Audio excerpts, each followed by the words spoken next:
Hey, hey, hey, hey, hey. Very June, dog. Very June is tough. Hold on, let me turn my volume down just a little bit. Oh yeah, I've been jamming over here, dog. I gotta perk myself up over here, man. It's rough weekend for the home team. Shot it starting rough weekend for the Boy, home team. Boy. every fucking thing that could go wrong did go wrong Man, at and the and same and the time. the day that we bring the ATL edition back, y'all. The day that we bring the It's ATL terrible. edition back, we ain't really got nothing to talk about. Cause everybody lost. Sadness, destruction, Every- unhappiness. That's it. Unbelievable. well, I got you. It Oh, took one of my teams won, but it was they lost by winning. Like they looked so bad winning that they lost. Like it was rough weekend for your boy, man. Rough weekend for your boy. Shut in. About to say, got your lighting right over there. You was I'm about to say normally you a amber light. I'm disgusted right now. And even my team that won, that was the loss. Florida winning doesn't do anything for me. Oh, we gonna talk about that tomorrow. But I can't wait to talk about that because that was literally the perfect scenario for me. That was the perfect. I mean, that was a win by losing by winning. like, like if there was a perfect script for how to keep Billy Donovan as the Florida head coach, it was that game. Bill, Billy Napier. I would love to have Billy Donovan back. He has a long story history of Billy winning. Napier. I'm sorry. I don't even want to disrespect Billy Napier like that. Billy Donovan like that. Billy Napier. Screen right, screen left. I mean, it worked though. It worked. But ladies and gentlemen, welcome back to the the Reality? that's some people already in reality. Welcome to the ATL edition of the Splashcast, episode 124. Bringing that back because it is the best. Well, supposed to be, depending on who you support, is the Allegedly. best sports Allegedly. month of the year. It's the best month of the year for sports fans. You have NHL hockey, NBA basketball, NFL football, college football, playoff baseball.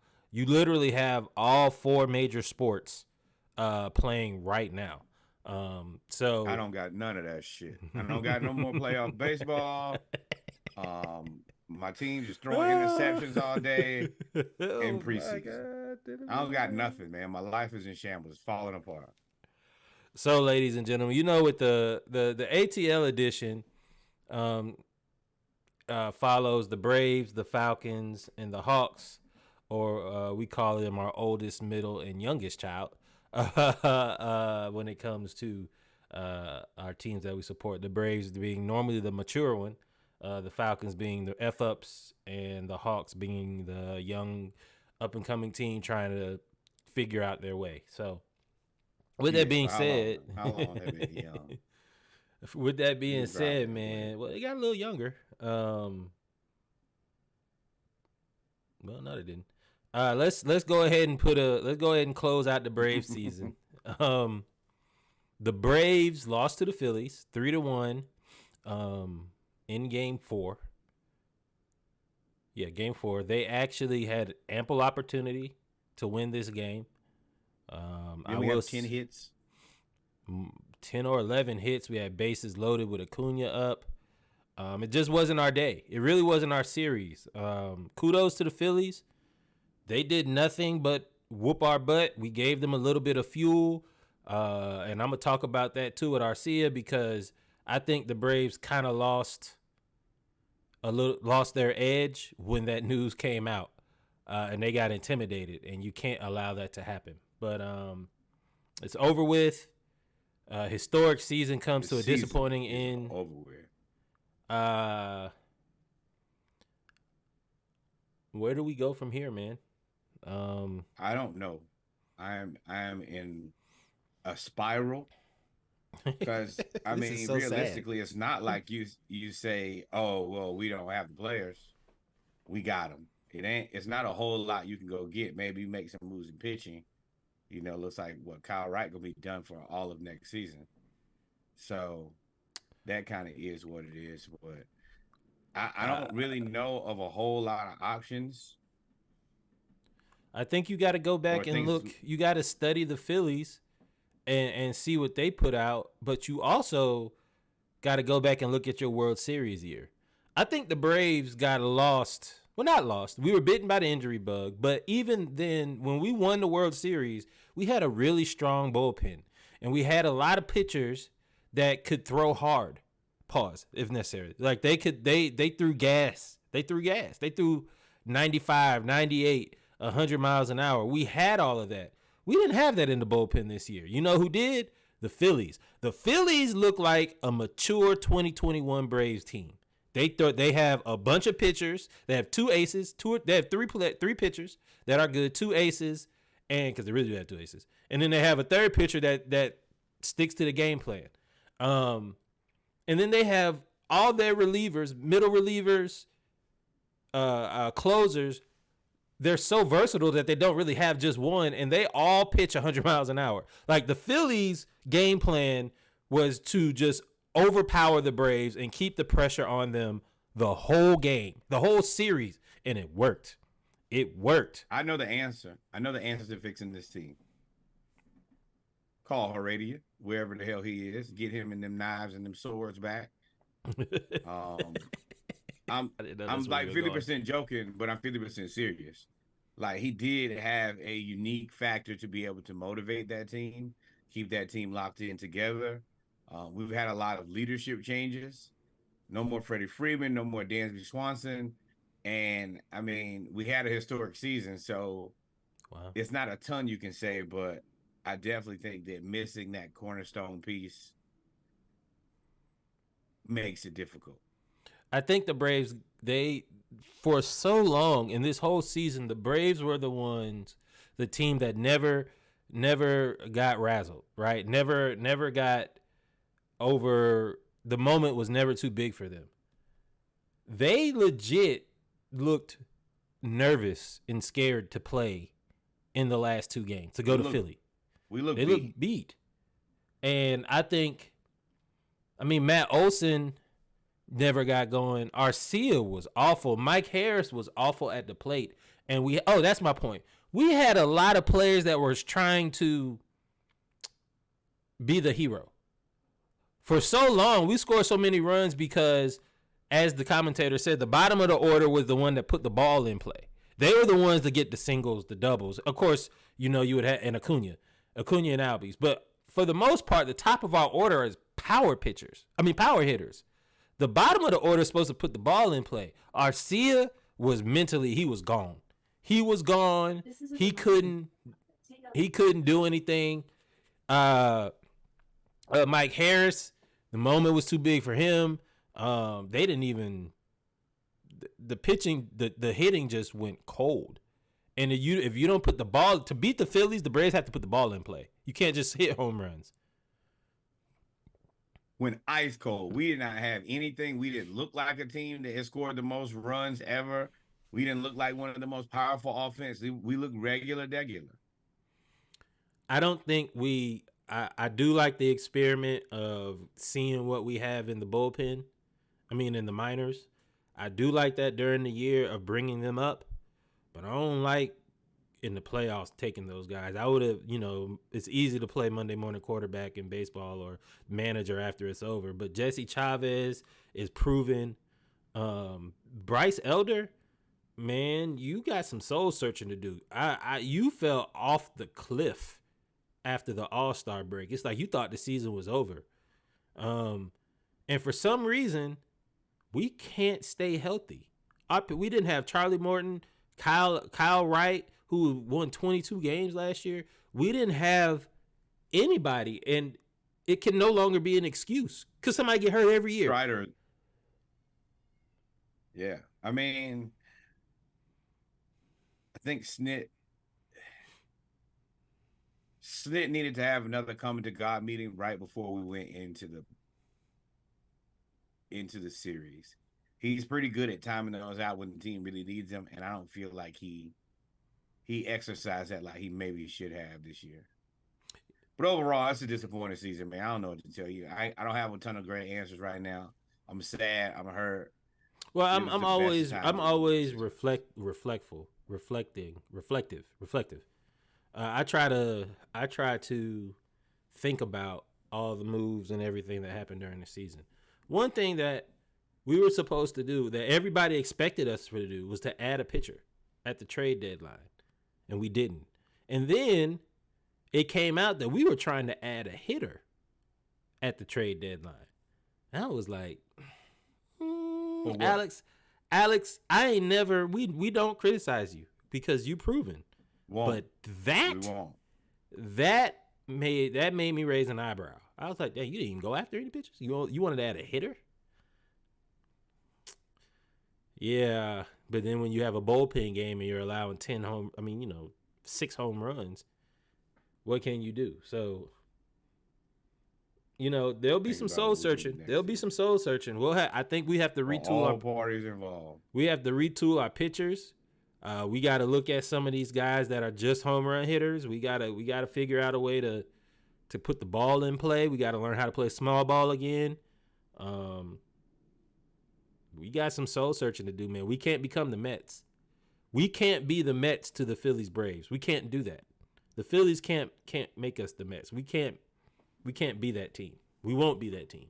And we can't go back to being the team that wins the pennant every year and then gets put out. Like, we can't become that either. That is a real fear for us. That's a harsh reality that you and I lived through for about 20 years. So I don't know, man. Okay. So final conclusion. I mean, Ronald Acuna, you should win MVP. I don't know though. I'm assuming they already voted, but I think he's got that in the bag. Final conclusion, to be continued, bro. We're gonna have some views. That's a nice way to put it too. That's a very polite way to put it. To be continued. I think you will have some roster turnover. I think you will have some roster. No way we don't say that this season is disappointing. Like, I'm not gonna mince the words there. This is not what we expected. Not the season. That series, very disappointing. But hey, man, here we are back at 162 games to try to do it again next year. Yep. Well, with that being said, ladies and gentlemen, I guess that's the end of the Braves. We closed out the season. If you give us about 2 minutes, we'll be right back. Or you want to just go straight into the Falcons? I mean, it's up to you completely. I'm ready for that disappointment too. Yeah. Give us about 30 seconds, and we'll be right back for the Falcons. Y'all stay tuned. Listen to the Splashcast 36. 36-ish, and don't cry in the car like your boy. That's all I got. We'll be right back.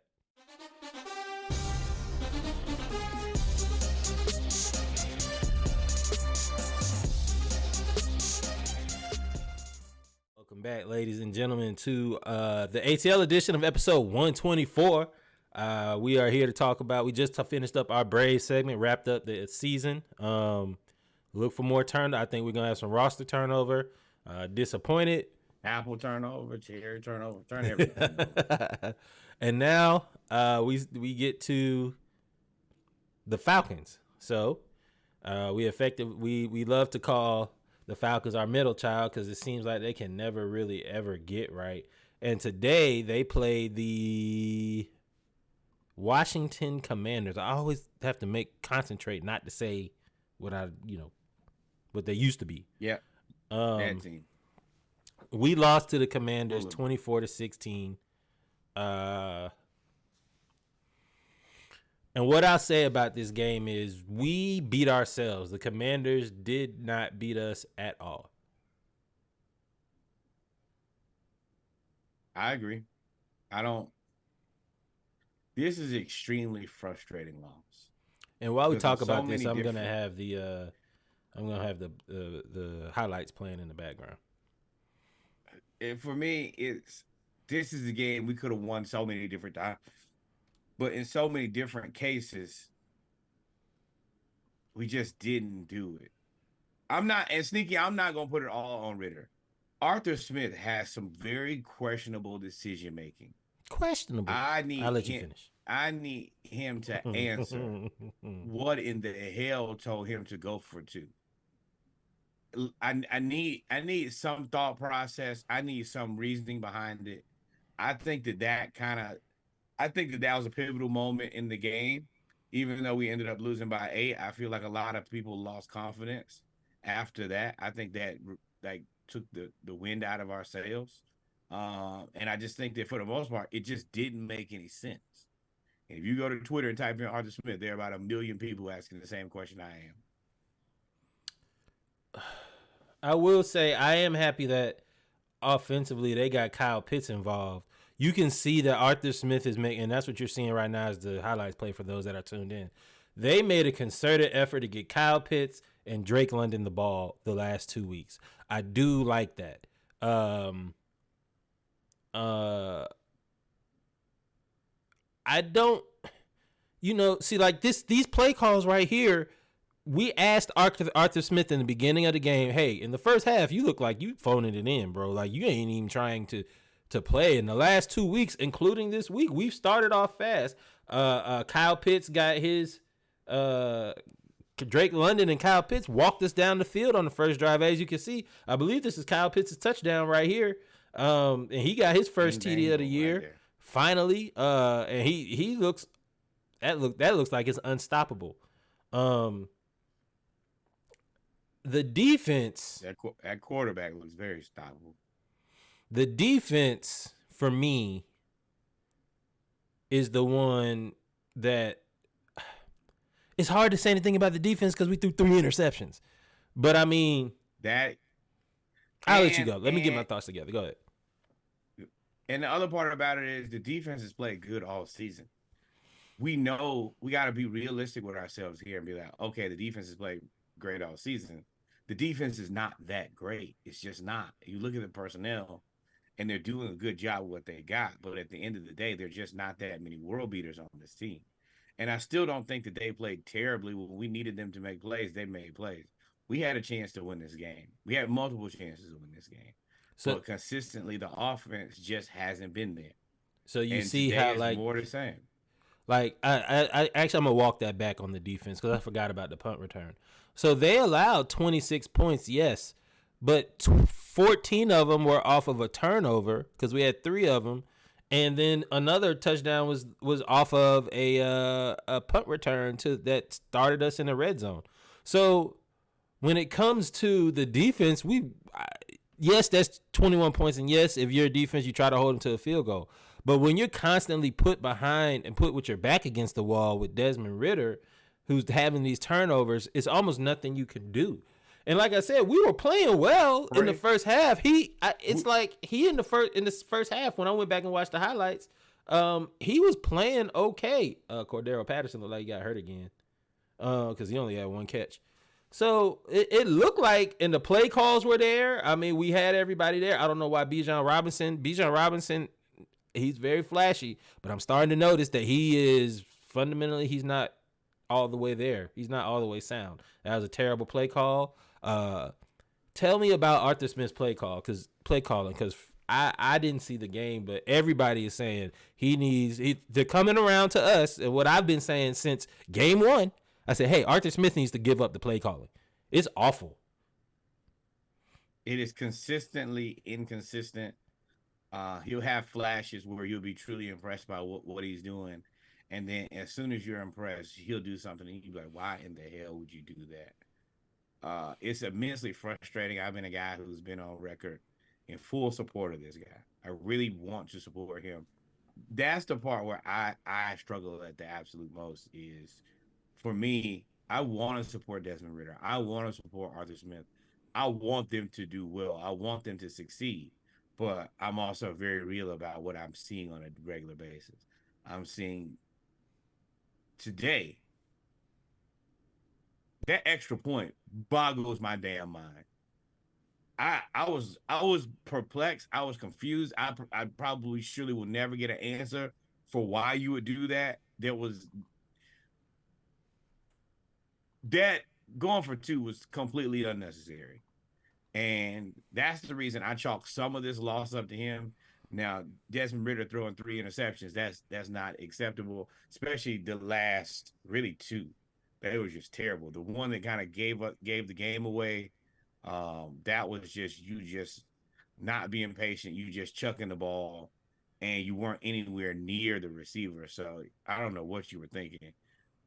But this is a game where I think the defense played well enough. We could have won again. This is a game we should have won. I mean, like I said, the first half, this is all first half highlights. You see how we getting Kyle Pitts involved? I don't understand with Arthur Smith. See what I mean? That's a great play call. That's great play design. Wheel route to Bijan. I mean, we were getting chunk plays, like 25-yard plays. Like, I still don't like how he uses Algier.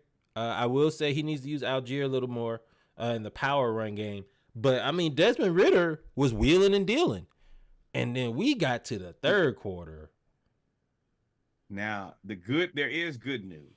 The good news is everybody else lost. So today really doesn't matter.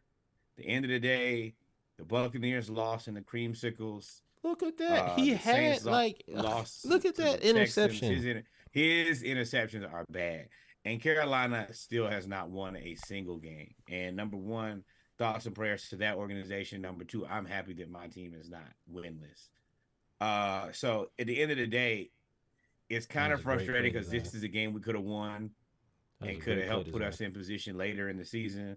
But also it helps that everybody else in the conference lost. So shout out to the NFC South holding it down by being down. Are you all the way down? I don't. Man, Desmond Ridder looks just like Marcus Mariota. He looked just like Marcus Mariota. I told y'all last week when y'all said Desmond, look at that. What were you doing? I told y'all last night. I mean, on Saturday Morning Live. I said, hey, Marcus Mariota did the same crap last year.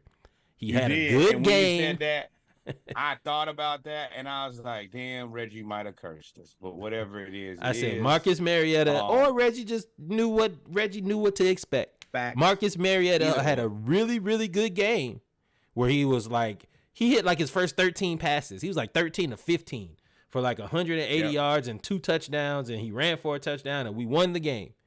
And I said, oh, yeah. And then the next week, he did the barrel roll throw against the Panthers. And it was so bad. And I said, hey, this is what this reminds me of. And sure enough, he came right around here and started throwing the picks. And the thing is, we got 16 points. We held them. They got 14 points in the third quarter. That kind of hurt us. That hurt us. The 14 points in the third quarter off the turnovers. And that got them to 24. Yeah, because he threw that interception and they scored like 2 plays later. So it was fast and it was points. That's a double whammy. So I'm going to ask you 2 questions here, and I want to know what you think on both. Number one, if it's you, how many more weeks does Desmond Ridder get? And also, Arthur Smith being the head coach, how many weeks do you think that he gives Desmond Ridder? I think Arthur Smith is going to be bailed out by Desmond Ridder's incompetence because he flashes. We kind of in the Billy Napier thing. He flashes. I almost cussed you out and gave you the finger at the same time. He flashes great play calling. Like he flashes. In one joke. He flashes good play calling, but then. It's like when he gets on a roll of terrible play calls, he just keep going. He just keeps going. Like first and goal from the 2, and you throw the ball 3 times is just atrocious. It's just atrocious. And look at that. I told y'all about Richie Grant. All y'all keep saying Richie Grant didn't do nothing bad last week. Richie Grant can't tackle nothing. I do not like him. I would rather turn him into a fast linebacker and go get a safety. Now, Drake London was out here playing. Yeah, Sneaky. I think it might be Heineke time. Dog. I think that he has maybe one more game. This is the thing. He'll win the next one, and then we'll kind of do this dance. Yeah, Marcus Mariota. Same thing. But I think that Taylor Heineke at the end of the day might just. I mean, he's just a little bit. He's more competent. Ridder, we've given him every opportunity, and I do understand like this is really his rookie season. He ain't played a full 16 games, but man, you can't the look issue that bad is not the for rest full of the team off season. You can't look this bad off full off season. The rest of the team looks ready to win. Yes, Bijan is going to look like him. Tyler Algier going to do his job. Drake London is now kind of channeling his inner Bijan and getting his one crazy play a game. What was that? Oh my Lord! That's what Arthur Smith did. That's the one. That's what Arthur Smith did right there. And they scored. That's the one that kind of that was it. Like because that was gonna tie the game. Mind you, we went for 2. We don't know why we went for 2. On first I haven't had a chance to watch the press conference. I need him to answer that. And if he doesn't give me an answer that's sufficient, I mean, I don't know exactly what to say, but I can't sit up here and act like I'm happy about it. That ain't it, bro. That's unacceptable. I don't know, man. We can listen to the press conference if you want. It's some bullshit. It's 100. There's no other way to put it. I tried to dance around it.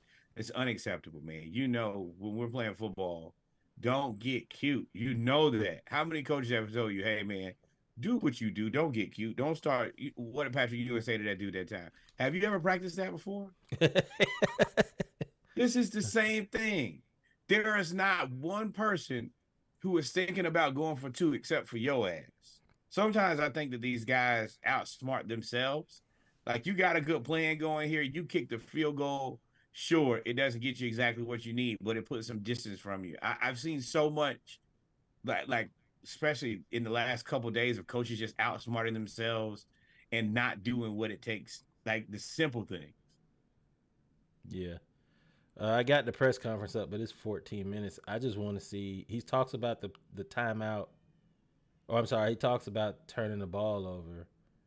He said we got a penalty. Nobody really asked him about the 2-point conversion. I sent him an email. I need an answer. Desmond and I don't need no more answers from you, Desmond. Desmond, you look bad, dog. And did the Bears lose today?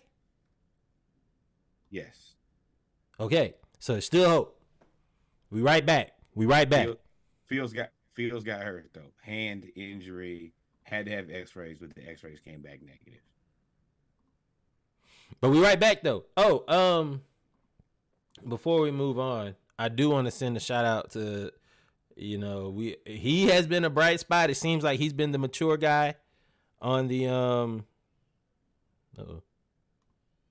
It seems like he's been the mature guy on the team. Calais Campbell recorded his 100th career sack today. Story game. I think he's 38 years old. I'm 38 years old, and I can't imagine going out there playing football every day. Not a chance. He's 38 years old, and he has one thing he's done is adapted, and now he's not really getting as many sacks as he did before, but he's really more setting the edge, which he's good. But one thing he can do is collapse the pocket. They moved him into the D tackle position, and he collapsed the pocket and got a sack. So shout out to Calais Campbell, man. We got to get you this ring, big dog. We got to get you a ring. Hey, what y'all got to stop doing is putting that man in coverage, though.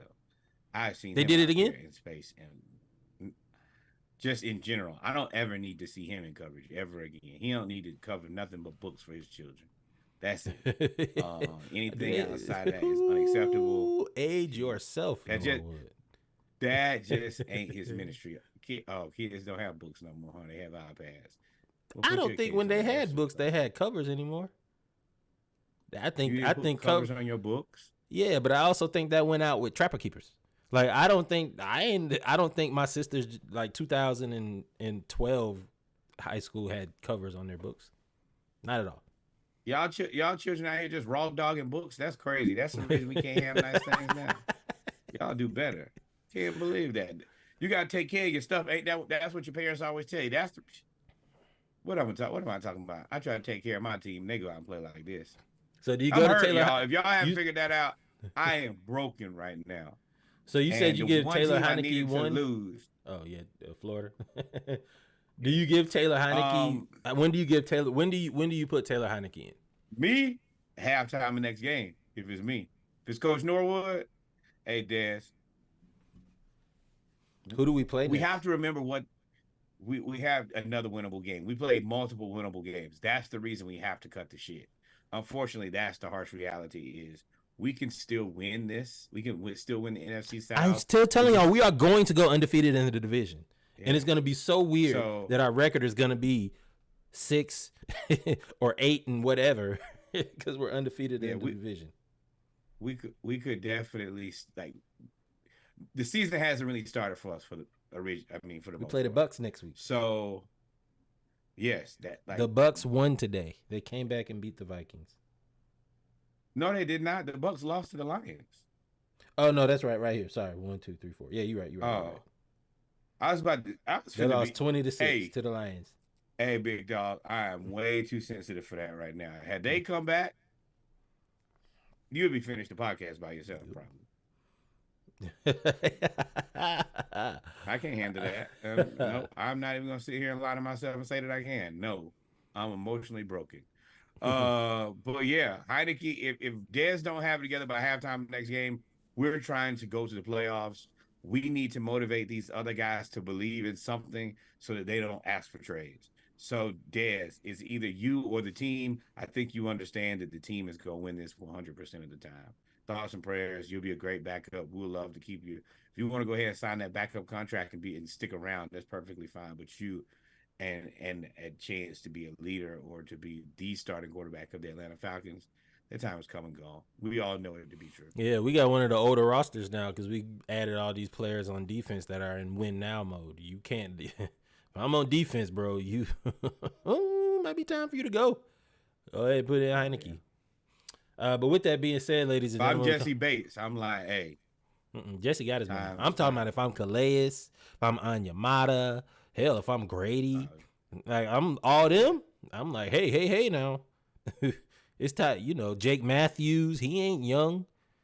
All those guys. You're right. Hey, I need you to Jonnu Smith. He's in his 9th season. He's 31. And Jonnu be hustling, boy. I like him a lot. He was an excellent pickup. Great. So he was. He seems to be. He really knows how to play the position in Arthur Smith's offense. Yep. He knows exactly where to be at all times. Yep. Ooh, before we go. Over under that we go get Kirk Cousins. What percentage do you think that'll happen? Under.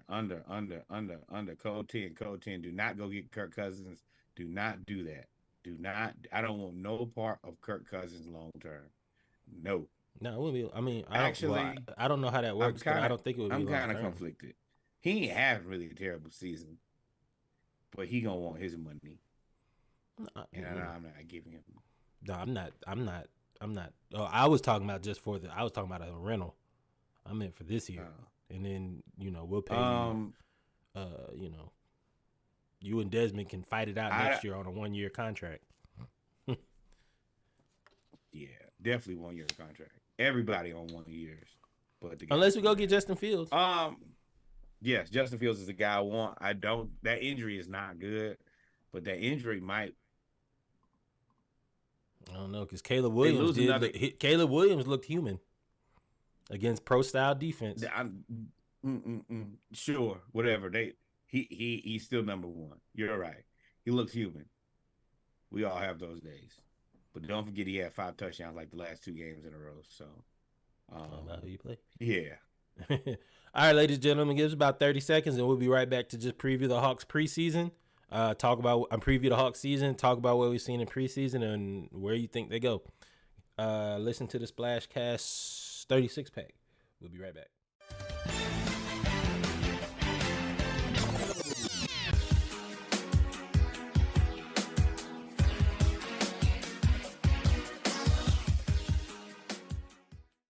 Yes, sir, ladies and gentlemen. We are back with our final segment of our first ATL edition of the new season. The Hawks Talk is what I call it, where we are going to be here to update your app. We are going to be here to talk about the Hawks as preseason has kicked off in the NBA. Hawks have a little bit of a new look. No John Collins. No JC. How you feel about that, my friend?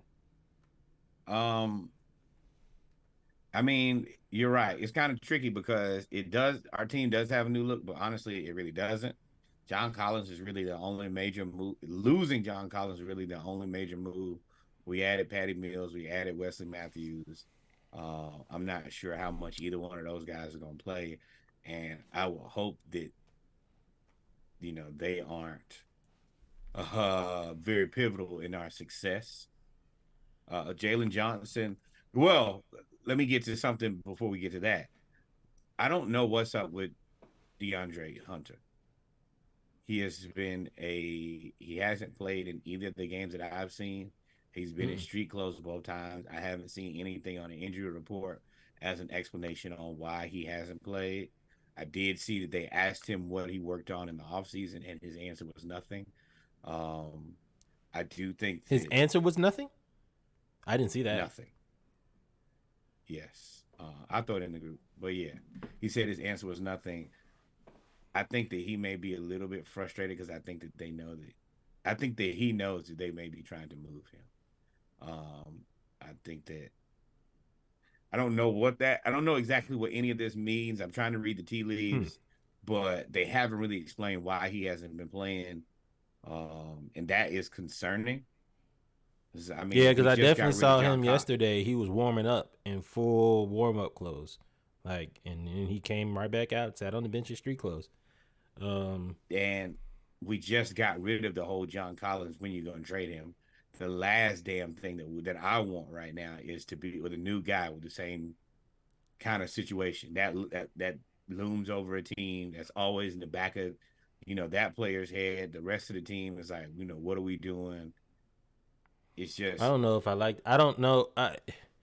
The only move that we have that we're associated with now, of course, we've seen that just because you're associated with a team doesn't mean that trade's gonna happen. With Dame going to the Bucks, highly unlikely, a matter of fact. But we've been in contact with the Raptors with Pascal Siakam, but I don't know what that does in the grand scheme of things.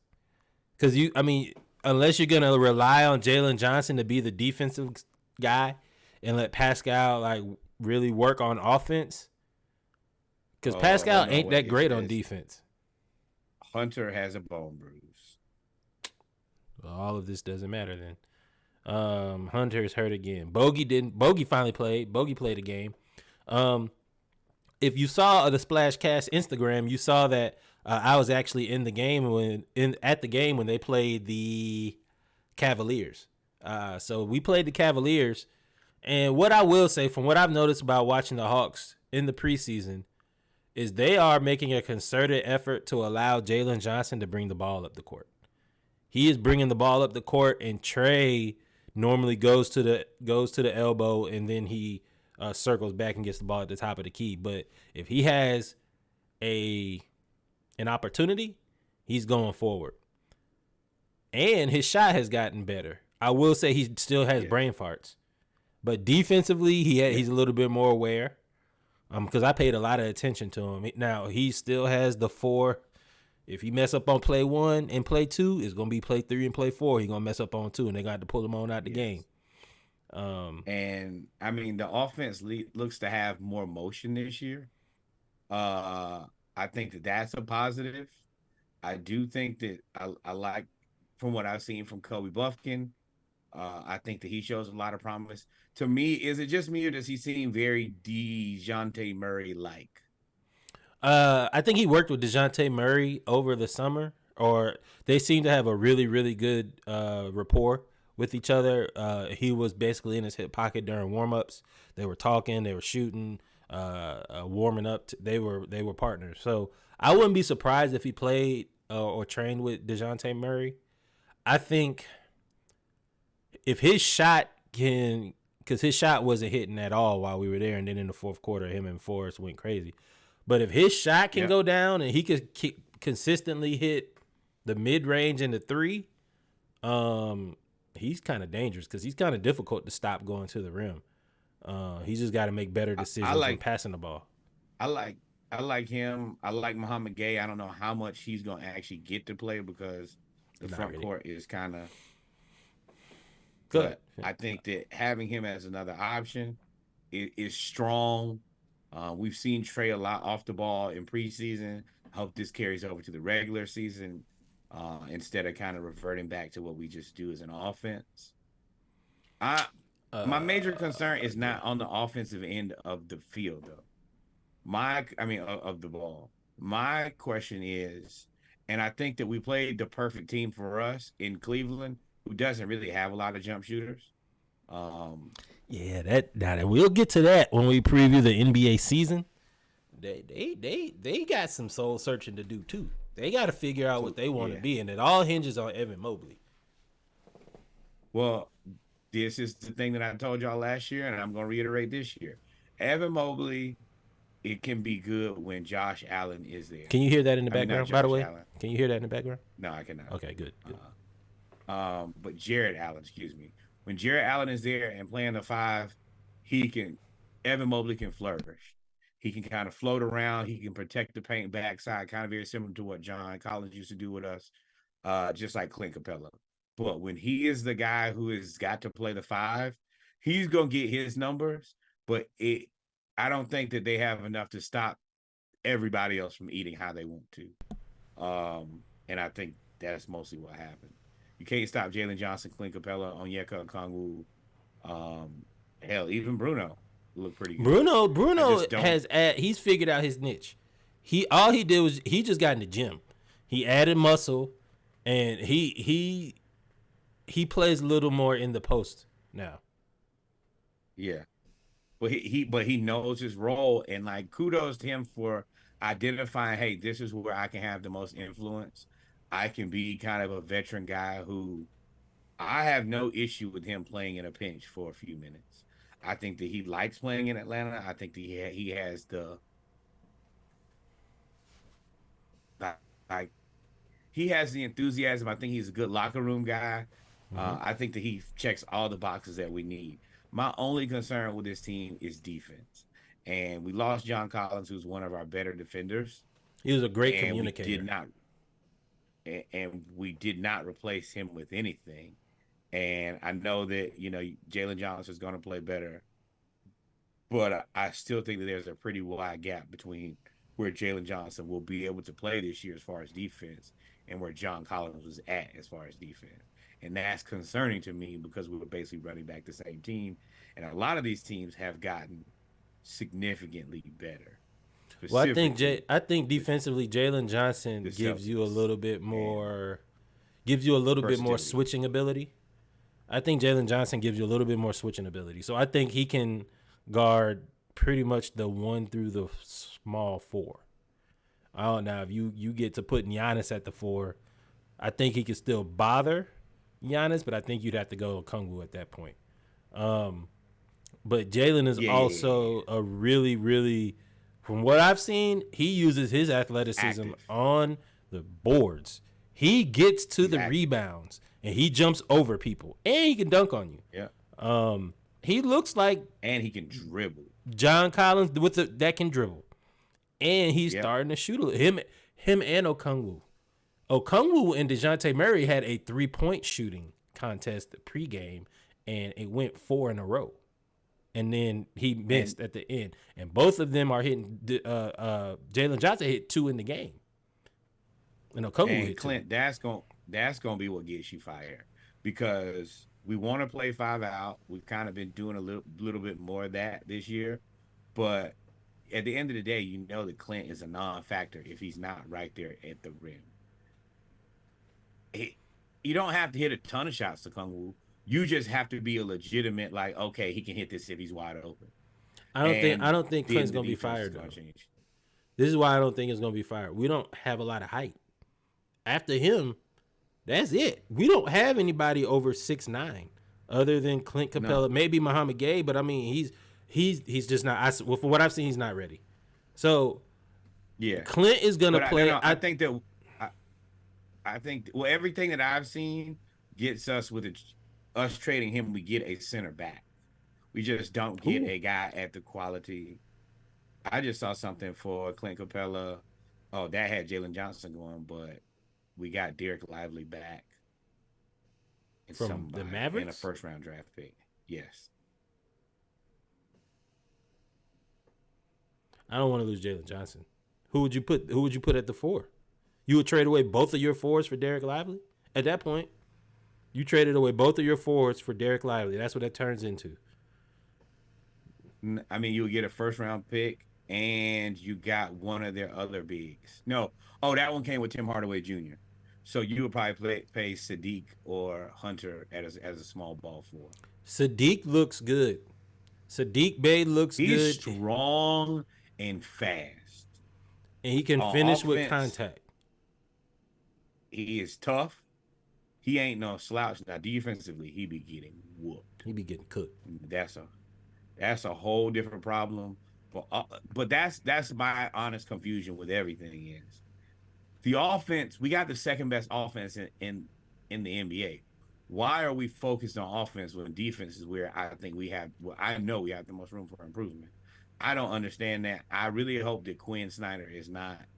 I hope he doesn't become like a D'Antoni type of guy and just forgets defense altogether and just tries to win by scoring a ton of points. I will say, boy, we are shooting the 3 ball. Boy, we are shooting the 3 ball, and we were awful against Cleveland. We were at 27% at halftime.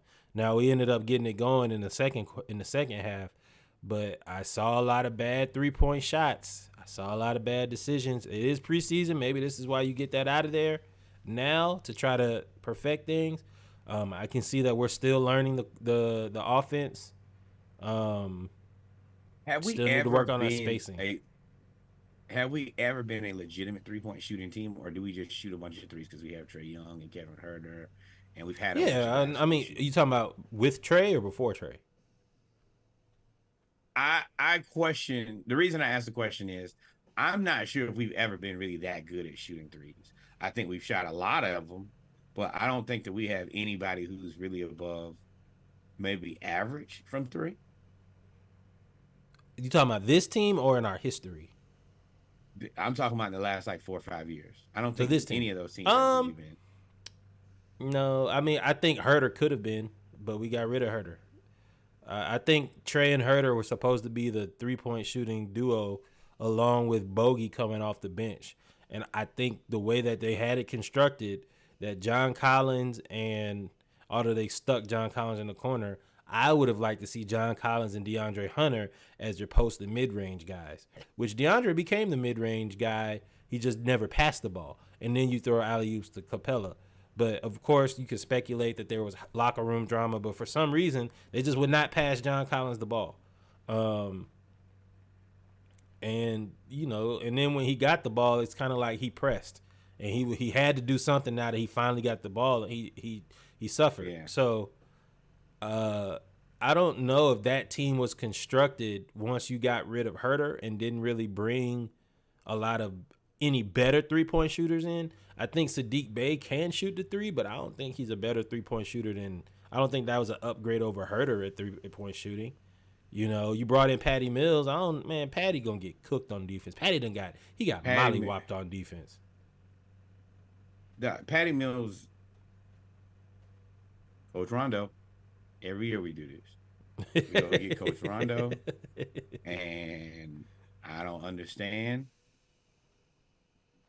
I don't know. I don't know what the answer is. I don't know what like our psychological game plan is. What I really, especially with this new overhaul of front office and coach, like there's not even an expectation what we're gonna look like. And Hunter already being hurt is very discouraging. Yeah. Who's in our division? Our division is Atlanta, Orlando, Charlotte, and Miami. Right? Miami. Isn't that it? Yeah, that's the 4.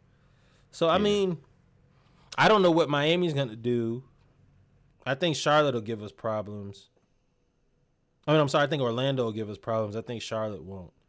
I mean, I don't know. Do you think we win our division this year? Uh, If the assuming that we expectation should play with be this roster, you can only answer that question assuming that we're playing with this yeah, roster. the expectation is yes, but you don't. There are two things with Miami. Miami is still trying to move Kyle Lowry. That's a ton of money. Depending on what you can move him for, that could potentially move this team. That could move the needle. That's really the. I mean, I don't think that the Magic or the Hornets should be of any concern. But you just The and Magic, you you don't don't think so? know. No, Magic's still 2 or 3 years away. They still don't have a guard. They need a guard bad. Um, but I don't think that the Orlando or Charlotte is any of our concern. But you also like the Heat. You just don't know what Heat team is going to show up. Jimmy Butler might just look everybody in the face, slap them, and then be like, "Hey, we're going to the finals." And then that's what happens. That is a reality of when you have to deal with Jimmy Butler on a day-to-day basis. So we either are the 4 seed because I don't think our division is strong in the East. I thought Washington was in our division too, but maybe not. Um, but we're not that strong in the East. I think our division is kind of weak, so I think we'll be playing for the 4 seed. Um, I hope we do well. I don't think we win the division, so I think we'll probably come in around the. I'm just trying not to be in the play-in. I think this team is better than the play-in, but I think that their floor is the play-in. That's what I think the floor is for this I team. mean,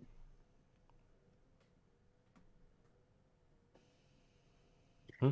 I my thing is, I think that look at what we were last year. We were a play-in team last year.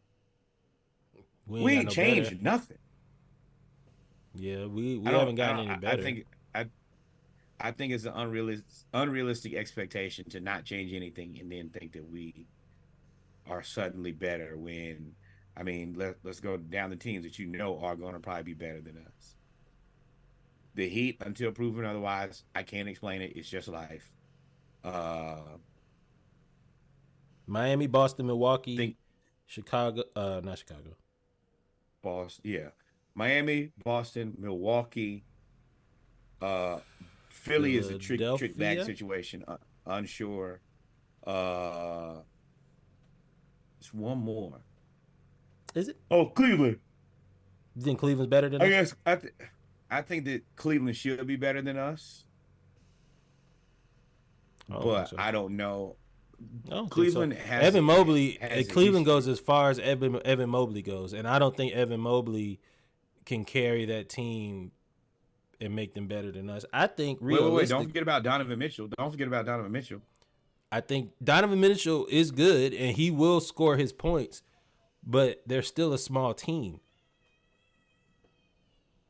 Yeah. They're still a small team. So Evan The Mobley and size isn't the issue for me. The issue for me with them is their ability to score points that are not 2 points. I don't think they have oh a no, lot they of don't have that at mid-range or all. 3-point shooters. They better play You Monty know, I Bates. think that yeah, I think that. But if you play Amani Bates, and you know, whoever that three is going to eat. That is the part where I feel like Yeah, they we didn't address can't. the three at all, really. Oh yeah, they I did. They got mean, Max I think Struess. that They got Max Struess. Now he can shoot. Oh, you think that was gas station sushi in Miami? You think he's one and done? he's not as bad as I probably believe that he is. But I also believe that playing in Miami gives you a boost. It gives you a boost of confidence. It gives you a boost of it's just like a modifier. I think it makes you a little bit better because of the way that their organization is run. I don't think that Cleveland is Oh run yeah, anything like that, and I don't feel like that same level of cohesion. I don't think that same level of just operations in general is going to work the same. yeah, yeah. I think the Hawks are better than Cleveland because I think also that Donovan Mitchell's contract is going to be a distraction for that team because he's supposed to Uh, either resign or not. So, and not to get off the Hawks, I think that will be a distraction. Now, another thing is maybe the Hawks do make a move, and I mean we are, but the only person we're tied to is Pascal Siakam. I don't know. I don't know who else we could go get. There's really nobody else for us to go get, is there? that we could add to this team. Not at the 4, unless it's likely, but I'm not trading Jalen Johnson.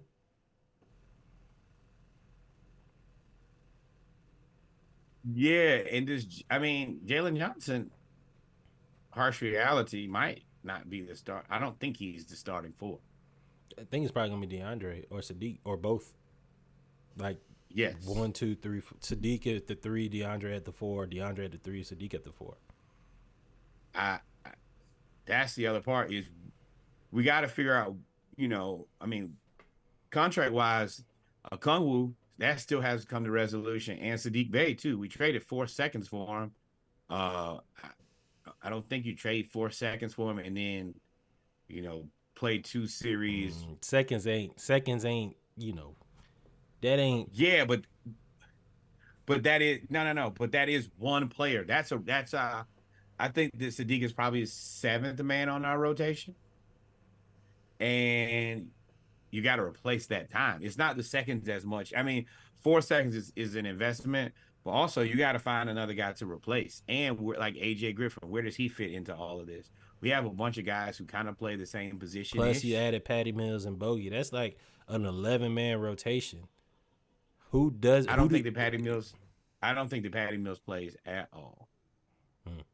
I don't think that Wesley Matthews plays at all. I think those are Tony Snell and Solomon Hills. Then we also, so you think the rest, what's his name, Seth Lundy? I think he's going back to the G League, although he does look good. Forrest going back to the G League. Yeah. Trey, here it is right here. Trey, ooh. Now this is where it gets tricky for me, and I know it's a little bit weird because I think that he's going to stagger Trey and DeJounte, so you won't have like a backup point guard in the sense of what you would be used to. Trey at the 1, DeJounte at the 2, DeAndre Hunter and Sadiq Bey at the 4 with Clint at the 5. Then off the bench, Kungwu, Jalen, AJ Griffin, and Bogey, and then you would either have DeJounte or Trey playing. Or you would really, really hope that Kobe Buffkin can get into that. And Kobe Buffkin I forgot about Kobe Buffkin. Yeah. You would really hope that Kobe Buffkin and Bogey can kind of play on the floor together, and maybe they're both kind of combo guards, but they can just do enough facilitating that you can kind of play without like your traditional point guard, but just have 2 guys who can dribble and pass and move the ball. That's what I would hope. And what's our coach name? What's his name? Quinn Snyder. Quinn Snyder. I keep going to call him Dan Quinn. Quinn Snyder. If what we're saying is true, and we want Quinn Snyder to shoot, he wants the team to shoot threes. They've got to get really, really consistent. I don't think Muhammad Gay play. I think Muhammad Gay ends up going to the G League. Buffkin really might be down there. Buffkin might go. If he's gonna stagger Trey, I think you might see Buffkin go down to the G League. I probably like to keep him up here though. Yeah, I don't think that he's gonna. I think that he's gonna try to be more inclusive with Kobe. I feel like Muhammad Gay is gonna get. He's gonna probably get to play in College Park a lot, and I honestly think that he's gonna play well enough in College Park that he's probably gonna have to come back. I like that kid. I think he's got to get used to playing at the NBA speed. And once he does that, now however long that takes for him to get used to playing against like grown men, we'll see. Because from what I've seen in the preseason, he hustles. Now he does hustle. He plays hard, but he's a little overmatched. He still looks like he's getting used to playing against grown men. And I think once he gets used to that in the G League, he got to get used to shooting. Reps. Yeah, but I don't mind him shooting. I don't mind him dribbling either. Like he can do all that's of the that. part that I will say that John Collins never really got to the point where I feel like we be right there. I was about to say that doomed John Collins not having the versatility to dribble.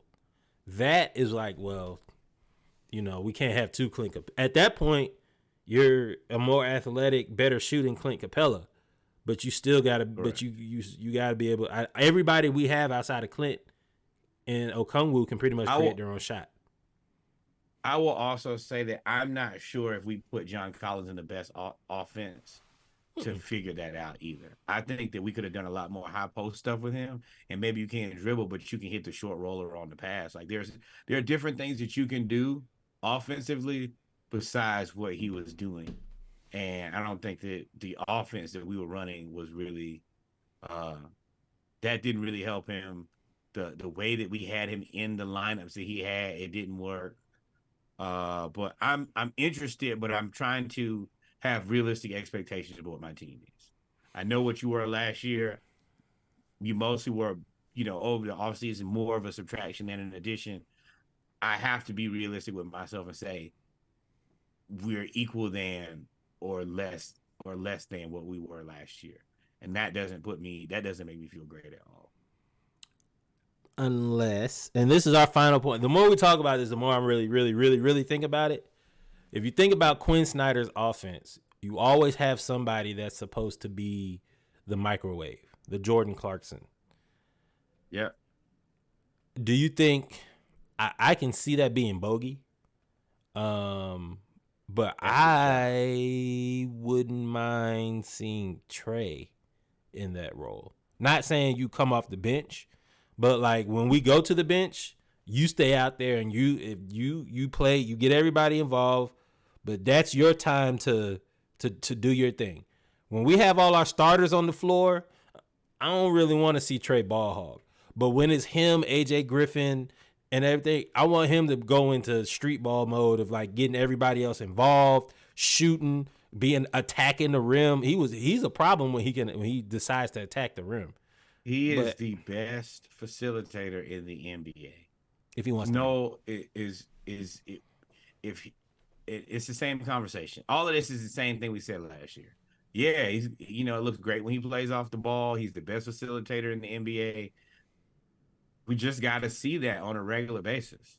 I think that if you're right, if you can put DeJounte Murray on one side, put Trey on the other side, that really stretches out the defense. Really puts you in a tough situation where you have to play more man-on-man defense. And I mean, just the way the NBA is set up, that's a bad matchup in general because as talented as these guys are, and then if you look at the offensive people that we have on that team, I mean, you could very well be out there in some cases with Trey on one side, DeJounte on the other, Hunter on one side, Bay on the other side, and then Okongwu floating around. Or Okongwu or Bogey, yeah. So everybody can shoot enough that you can't just stand there next to Clint Capella. Like that's gonna be a problem for you.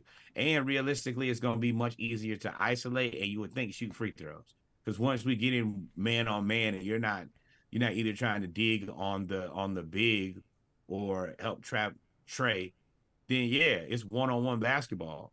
I think that the players that we have are, specifically Bay, Trey, and DeJounte, one-on-one, those guys present major problems for anybody trying to guard them. It is borderline unfair. If we play that way and we play to where you're saying we stretch the defense, that benefits DeAndre Hunter more than anybody. DeAndre and Bogey.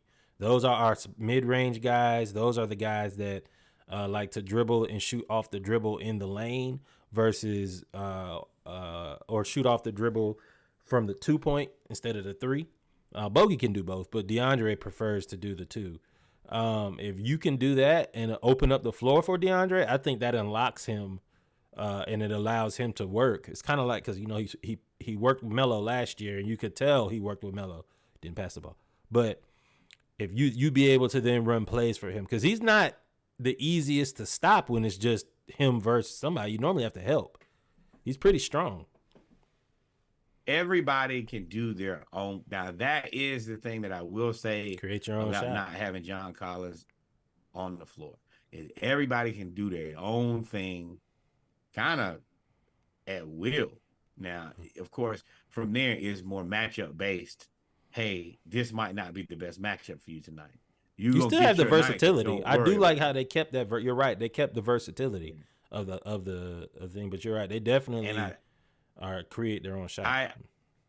I would also expect to see Hunter and Bay on the floor together at the same time. So not really more of your traditional John Collins like 4, more of the guys who are maybe a little bit smaller. Now, my other concern is we've been a consistently pretty good rebounding team. That's a lot more pressure on Clint with no John Collins, and Okongwu also is going to have to win. He's going to have to win those 1-on-1s against centers who are bigger than him. That's where Jalen comes in, though. That is going to be where Jalen is going to have to flourish. If we will match up against smaller teams, and you'll be able to play Bay and DeAndre Hunter, and even if you do that, I think DeAndre Hunter is better equipped to be the 3-and-D guy versus John Collins. So I think you could put DeAndre Hunter in the corner, and I think he'll convert more of the threes, or he'll be able to dribble, drive, pass, or finish better than John. Could be a little bit, but I think you gain on offense by putting him in that position, but you lose on defense. And that's where Clint is just gonna have to be a man. Like this is gonna be you, big dog. It's all on you. But I think putting DeAndre Hunter at the 4 in this offense will allow them to play that role a little better than John Collins would. But Jalen Johnson is going to have to take care of Bay. Specifically, when we play Miami, that's a really good matchup. You can put Clint there, and Clint dominated Miami in that last play-in game because he's just bigger than everybody on the floor, Bam included. I think he had, 15, 17 rebounds in that game? Or I feel more than confident putting Okongwu on Bam, to be completely honest with you. They're about the same size. I think that he does a great job of moving his feet. And I think that you can keep Hunter with Jimmy Butler and then kind of piece the defense around that. But I'm excited about the season, but I'm just trying to keep a realistic expectation because we really did make a whole bunch of changes to this team. Yep. Well, ladies and gentlemen, we've come to the end of our first ATL edition of the season, episode 124. We appreciate y'all for tuning in. Norwood, if we didn't miss anything, take us out. Hey, of course, always remember, like, follow, subscribe. Friends. We will see y'all tomorrow for Monday Night Raw. Outside of that, it hasn't been a fantastic. It has been a hell of a weekend. A lot of things have transpired. The majority of them not fantastic for me or my teams. But I appreciate you guys rocking with us. Thank you guys for the support. We look forward to seeing you soon. Adios, mi amigos. Until we meet again. See y'all tomorrow. We at it. What? I didn't do that.